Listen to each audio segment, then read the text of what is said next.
Supposons qu'on veuille décrire le sentiment généré par l'anticipation d'un avenir meilleur. On peut être surexcité, enthousiaste ou encore incertain, mais on a tous plus ou moins eu ce genre d'expérience. Ça s'appelle l'espérance.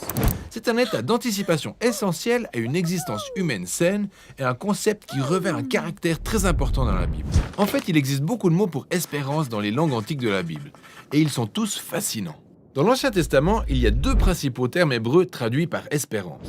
Le premier est yachal, qui veut tout simplement dire attendre. C'est le cas dans l'histoire de l'arche de Noé. Alors que les eaux du déluge baissaient, Noé devait yachal pendant des semaines. Le second mot hébreu est kava, qui veut aussi dire attendre. Mais il est apparenté au mot hébreu kav, qui veut dire corde. Quand on étire une cave à l'extrême, on produit une sorte de tension jusqu'à ce qu'elle se rompe. C'est ça, kava. Cette forme de tension et d'expectative dans laquelle on se trouve pendant qu'on attend la réalisation d'une chose. Le prophète Ésaïe compare Dieu à un agriculteur qui plante une vigne et kava de bonnes grappes.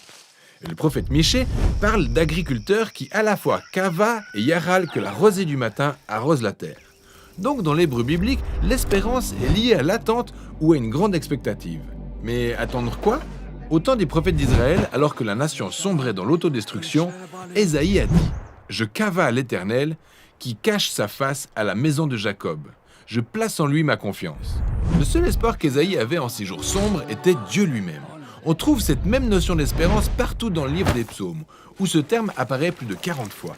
Dans presque chacun de ces cas, l'objet de l'attente des hommes, c'est Dieu. Comme dans le psaume 130, le psalmiste crie de la fosse du désespoir. « Je cava en l'Éternel. Israël yaral à l'Éternel, car la bienveillance est auprès de l'Éternel. C'est lui qui libérera Israël de toutes ses fautes. » L'espérance biblique est fondée sur une personne. C'est ce qui la distingue de l'optimisme. L'optimisme est le fait de choisir de voir un dénouement heureux dans n'importe quelle situation.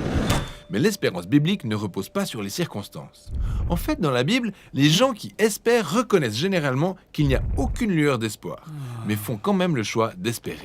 C'est le cas du prophète Osée. Il a vécu une période sombre alors qu'Israël était opprimé par des empires étrangers et il a choisi l'espérance lorsqu'il l'a déclaré.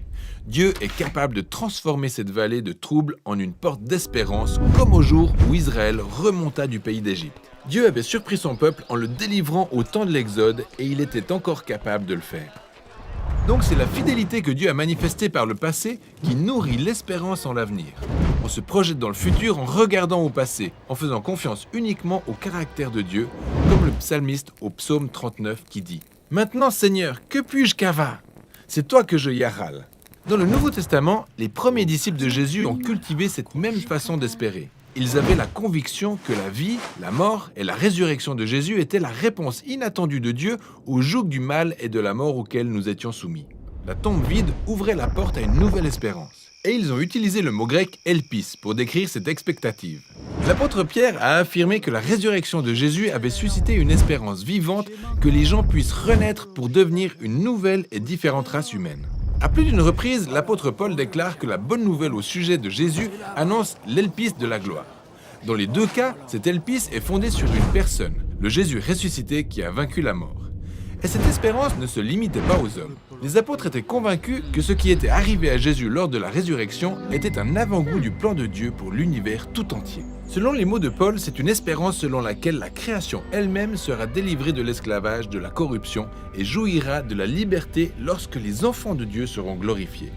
L'espérance chrétienne est caractérisée par l'audace qui attend que l'humanité et l'univers entier soient délivrés du mal et de la mort. On pourrait penser que c'est insensé, et peut-être que ça l'est, mais l'espérance biblique n'est pas de l'optimisme basé sur des prévisions humaines. C'est un choix d'attendre que Dieu manifeste un avenir tout aussi surprenant qu'un homme crucifié qui ressuscite des morts. L'espérance chrétienne regarde au passé vers le Jésus ressuscité afin de se projeter dans le futur et ainsi pouvoir attendre. C'est ça le sens des mots bibliques se rapportant à l'espérance.